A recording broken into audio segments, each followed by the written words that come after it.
दोस्तों, स्वागत है आप सभी का आपके अपने YouTube चैनल स्टडी विद सावर सर में। साथियों, आज की क्लास में हम देखेंगे, देखो सबसे पहले अपन जो गणित का बेस है वो तैयार करेंगे। उसके बाद बेस तैयार होने के बाद अपन जो आपका सिलेबस में है टॉपिक वाइज अपन हर टॉपिक वा एक टॉपिक उठाएंगे। आज अपना टॉपिक है कि संख्याएं क्या होती है, संख्याएं कितने प्रकार की होती है, कौन कौन सी संख्याएं होती है। आपको इतना पता है गिनती होती है गणित के अंदर, लेकिन गिनती भी कितने प्रकार की होती है। जैसे आपका कि वास्तविक संख्याएं क्या होगी, परिमेय संख्या क्या होगी, अपरिमेय संख्याएं क्या होगी, आपकी पूर्णांक संख्याएं क्या होगी, पूर्ण संख्याएं क्या होगी, इनका आप आज की क्लास में अध्ययन करेंगे। देखो संख्या है तो सबसे पहले अपन लेते हैं आपका प्राकृत संख्याएं। कौन सी संख्याएं? प्राकृत संख्याएं। पहले आपको पता होना चाहिए प्राकृत संख्याएं क्या होती है।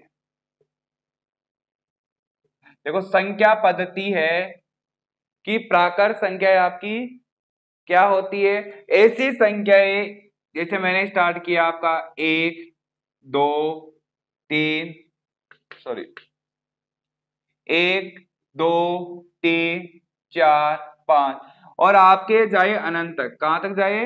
अनंत तक। तो ऐसी संख्याएं जो आपकी 1 से शुरू होती है। कहां से शुरू होती है? 1 से शुरू होती है और कहां तक जाती है? अनंत तक जाती है। वे संख्याएं कौन सी संख्याएं होती है? आपकी प्राकृत संख्याएं होती है। अगली संख्या है आपकी पूर्ण संख्याएं। आपको याद करना है कौन सी संख्या पूर्ण संख्या है, कौन सी नहीं है। अगली है पूर्ण संख्या।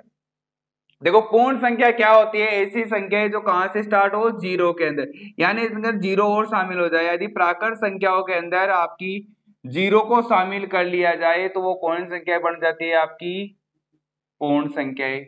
यानी जो आपकी प्राकृत संख्या दी हुई है, यदि इनके अंदर अपन जीरो शामिल कर लिया, क्या शामिल कर लिया? जीरो शामिल कर लिया हमने, तो आपकी संख्याएं कौन संख्या होती है? पूर्ण संख्याएं। अगले हैं आपके पूर्णांक संख्याएं।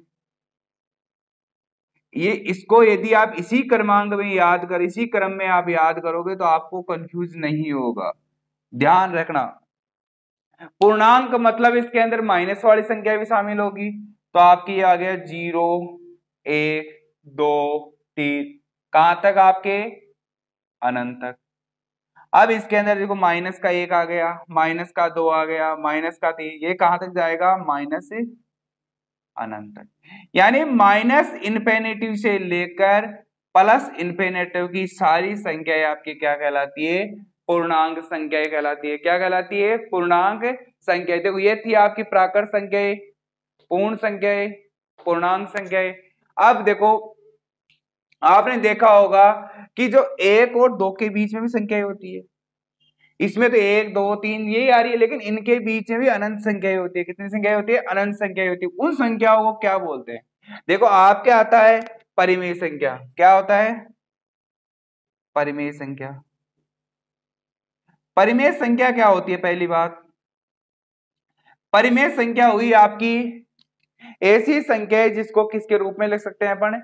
P बटा Q के रूप में व्यक्त करते हैं। ऐसी संख्या है जिसको P बटा Q के रूप में व्यक्त कर सकते हैं, तथा Q का मान क्या नहीं होना चाहिए? जीरो के बराबर नहीं होना चाहिए। क्योंकि यदि किसी यहाँ पे जीरो आ गया तो वो आपकी अपरिभाषित संख्या बन जाएगी।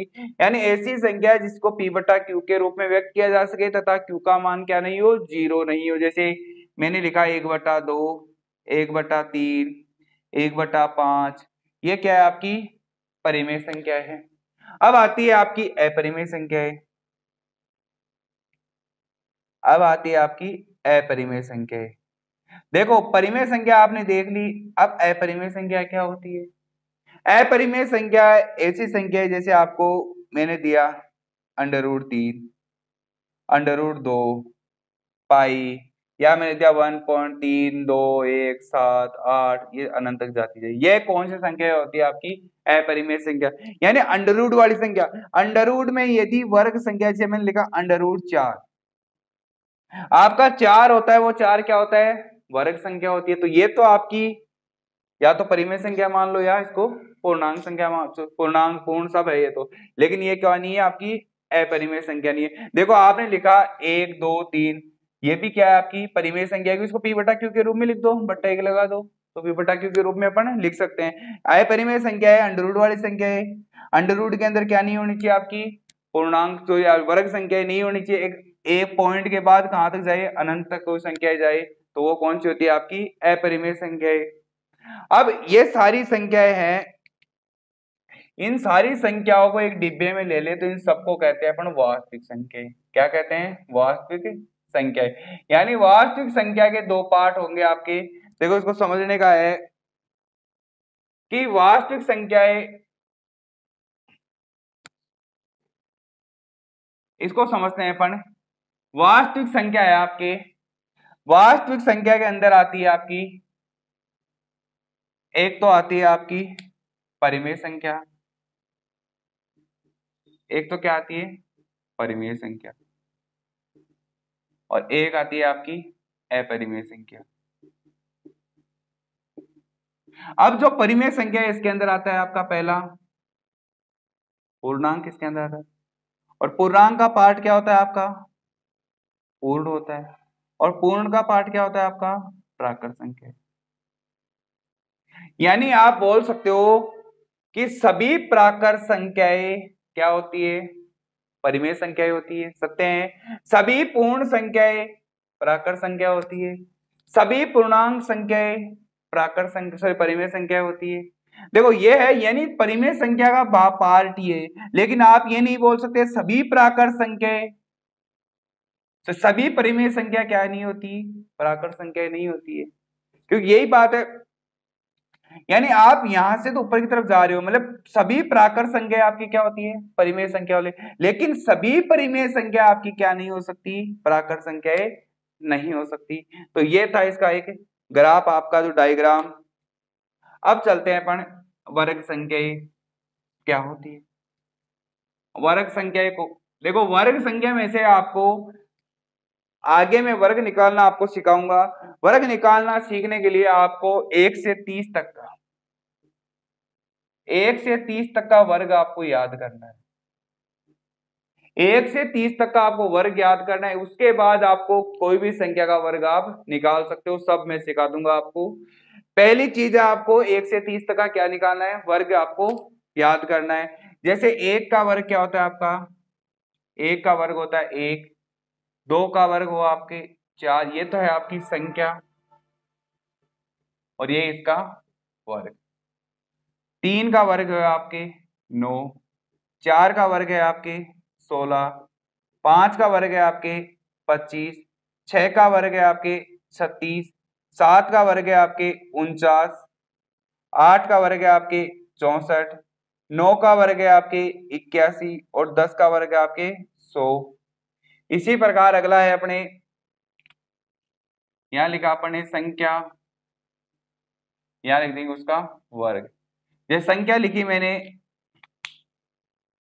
11, 11 का वर्ग होता है आपके 121, 12 का वर्ग होता है आपके 144, 13 का वर्ग होता है आपके 169, 14 का वर्ग होता है आपके 196, 15 का वर्ग होता है आपके 225, 16 का वर्ग होता है आपके 256, 17 का वर्ग होता है आपके 289, 18 का वर्ग होता है आपके 324, 19 का वर्ग होता है आपके 361, और 20 का वर्ग क्या होता है आपका 400। अगला है आपके, देखो संख्या लिखी और फिर लिखा अपन ने वर्ग। देखो संख्या है आपके जो 21 है, 21 का वर्ग होता है आपके 441, 22 का वर्ग होता है आपके 484, 23 का वर्ग होता है आपके 529, 24 का वर्ग होता है आपके 576, 25 का वर्ग होता है आपके 625, 26 का वर्ग होता है आपके 676, 27 का वर्ग होता है आपका 729, 28 का वर्ग होता है आपके 784, 29 का वर्ग होता है आपके 841, और 30 का वर्ग होता है आपके 900। साथियों आपको मैंने बताया है 1 से लेकर 30 तक के वर्ग आपको ये याद करने हैं, क्योंकि ये आपके आगे की गणित में काम आएंगे। आपको 1 से 30 तक के सब कंप्लीट वर्ग आपको कंठस्थ कर लेने, बारी बारी इस प्रैक्टिस को आगे आपको वर्ग निकालने में और आपका जो भी मैथ का हर टॉपिक के अंदर ही काम आने वाले हैं, तो आपको इनको क्या करना है, याद करना है। ये आपकी क्या होती है, वर्ग संख्या है। ये कौन सी संख्या है, आपकी वर्ग संख्या है सारी। ये क्या है, आपकी वर्ग संख्या है, तो आपको याद करना है। अगला है हमारे, देखो कंप्लीट सिलेबस जो है आपका, कंप्लीट सिलेबस आपको मैथ का इस चैनल के माध्यम से आपको करवाया जाएगा। तो आप जो भी विद्यार्थी, जो भी स्टूडेंट्स, जो भी साथी इस चैनल से जुड़ना चाहे, गणित सीखना चाहे, हमारे चैनल के साथ जुड़े। आपको कंप्लीट जो गणित का पैकेज है वो उपलब्ध करवाया जाएगा। अब अपने घन संख्या, देखो घन संख्या क्या होती है, यानी घन क्या होगा इसका, यही होगा घन संख्या। जैसे आपने लिखा, पहले लिख दी संख्या, फिर उसका क्या लिखा, घन। जैसे आपका एक का घन क्या होता है, एक। दो का घन हुआ आपके 8, तीन का घन हुआ आपके 27, चार का घन हुआ आपके 64, पांच का घन हुआ आपके 125, छह का घन हुआ आपके 216, सात का घन हुआ आपके 343, आठ का घन हुआ आपके 512, 9 का घन हुआ आपके 729 और आपके 10 का घन क्या हुआ, 1000 हो गया। यहां लिखेंगे अपन संख्या, यहां लिख दिया इसका घन। देखो ये थे आपके 10 तक घन।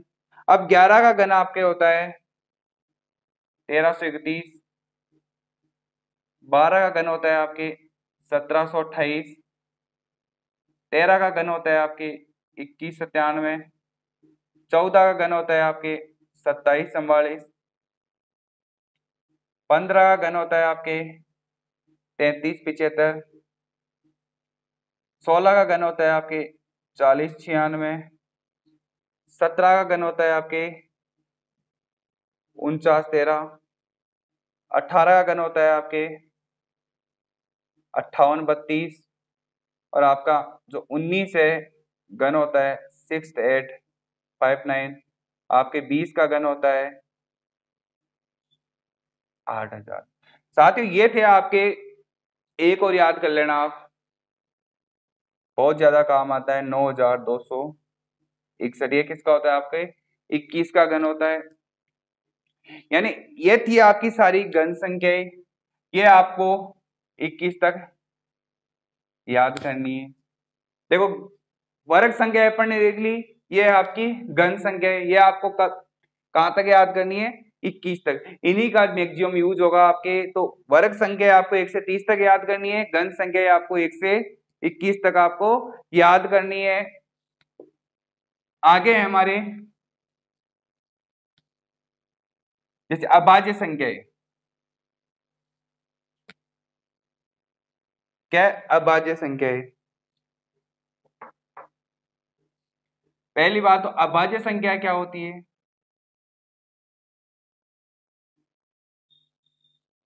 देखो ऐसी संख्या जिसके अंदर आपका इसका या तो इसमें खुद का भाग जाता है, या तो स्वयं का भाग जाता है, या एक का भाग जाता है, वो संख्या क्या कहलाती है, आपकी अभाज्य संख्या है। जैसे मैंने लिया आपका 7, 7 के अंदर या तो 7 का भाग जाएगा या आपके एक का भाग जाएगा। या जैसे मैंने लिया आपका 29, 29 के अंदर या तो एक का भाग जाएगा या इसका 29 का भाग जाएगा। जैसे मैंने लिखा आपका 47, या लिख दिया 41, 53, 59। ये सारी क्या है, आपकी अभाज्य संख्या। इसके दो गुणनखंड होते हैं, या तो एक तो खुद होता है और एक क्या होता है, एक होता है। तो आपको याद रखना है अभाज्य संख्या क्या होती है। अभाज्य संख्या वे संख्या है जिनका या तो उनमें खुद का भाग जाता है या किसका भाग जाता है, एक का भाग जाता है। साथियों ये थी आपके संख्याओं के बारे में विस्तृत जानकारी जो मैंने आपको बताई है। आपको क्या करना है, वर्ग है 1 से लेकर 30 तक, और आपके घन है 1 से लेकर 21 तक, वो आपको कंठस्थ करने हैं। ये इनका योग आपके आगे वाले जो भी चैप्टर हैं आपके उनके अंदर बहुत ज्यादा होगा, क्योंकि मैंने बताया कि आपको कंप्लीट गणित में ओनली एक ट्रिक्स के साथ, एक जो ट्रिक्स है उसके साथ पढ़ाऊंगा कंप्लीट। आप अंगुलियों के अंदर हर प्रकार का क्वेश्चन बहुत ही आसानी से कर पाओगे। कंपटीशन में ऐसा कोई क्वेश्चन नहीं होगा जो आपको नहीं आएगा, बस आप जो मैं बता रहा हूं वैसा करते जाओ। गणित आपके लिए बहुत आसान होगा, आपके लिए मजबूत पाठ होगा। आप बोल सकते हो मेरा सबसे मजबूत पार्ट है गणित है, मैं गणित में पूरे में से पूरे नंबर ला सकता हूं। यदि आप में इतना कॉन्फिडेंस आ गया तो आप कंपटीशन आपके लिए कुछ भी नहीं है, कंपटीशन आसानी से आप उसको क्रैक कर पाओगे। तो आपको ध्यान रखना है सबसे बड़ा पार्ट, सबसे स्टूडेंट का सबसे कमजोर पार्ट क्या होता है, मैथ होता है, रीजनिंग होता है, उससे आपको डर लगता है, वही अपन को क्या करना है, मजबूत बनाना है। यदि अपन ने इंग्लिश मैथ को मजबूत बना दिया तो आपके लिए कंपटीशन कोई बड़ी बात नहीं है। आप एक नहीं, दो नहीं, तीन नहीं, ऐसे कई कंपटीशन क्वालिफाई करोगे कि आपको आसानी से जॉब लेना आपके लिए चुटकियों का खेल होगा। बस आपको मेरे साथ जुड़े रहना है और अब जो भी आपके साथ है उनको बताइए और मेरे चैनल के साथ जोड़े। आपको गणित से जो डर है आपके मन में वो कंप्लीट तरह से कम कर दिया जाएगा। ये मैं विश्वास दिलाता हूं कि गणित में आपको किसी भी प्रकार का कोई समस्या नहीं होगी, आप आसानी से गणित का पेपर क्रैक कर पाओगे। आज के लिए बस इतना ही। आप सभी साथियों का बहुत बहुत धन्यवाद। जय हिंद, जय भारत।